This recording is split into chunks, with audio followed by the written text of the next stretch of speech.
कहानी।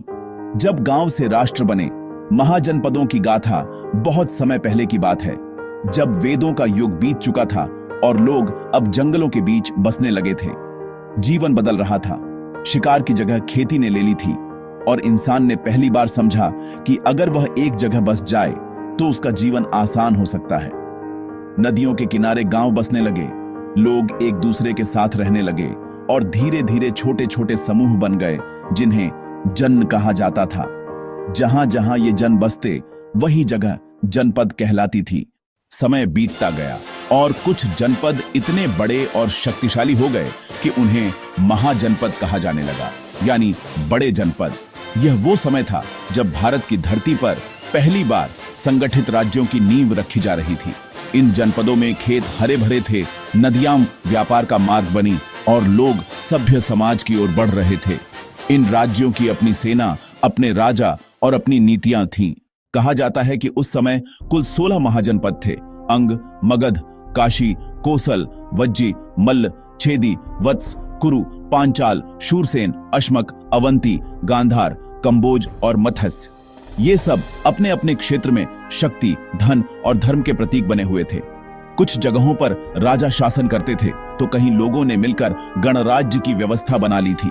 वज्जे और मल्ल जैसे गणराज्यों में लोग मिलकर निर्णय लेते थे और वहां जनता की आवाज का भी महत्व था। इन सब में सबसे अधिक प्रसिद्ध और शक्तिशाली महाजनपद था मगध। उसकी धरती उपजाऊ थी, उसके पास लोहा था और गंगा नदी उसके जीवन की रेखा थी।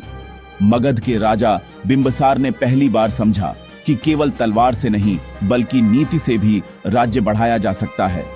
उसने कोसल की राजकुमारी से विवाह किया और कई राज्यों से मित्रता की। उसके शासन में मगध इतना समृद्ध हुआ कि लोग दूर दूर से व्यापार करने आते।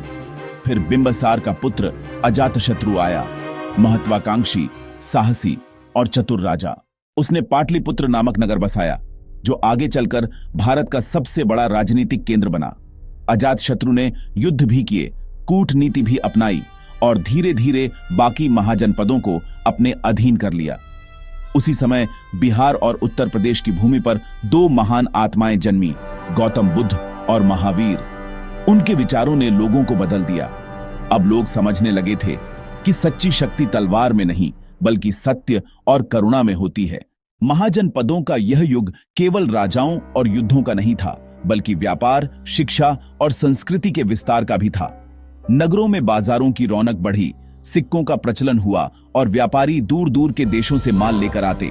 कारीगर, लोहार, बुनकर और किसान समाज की रीढ़ बन गए थे।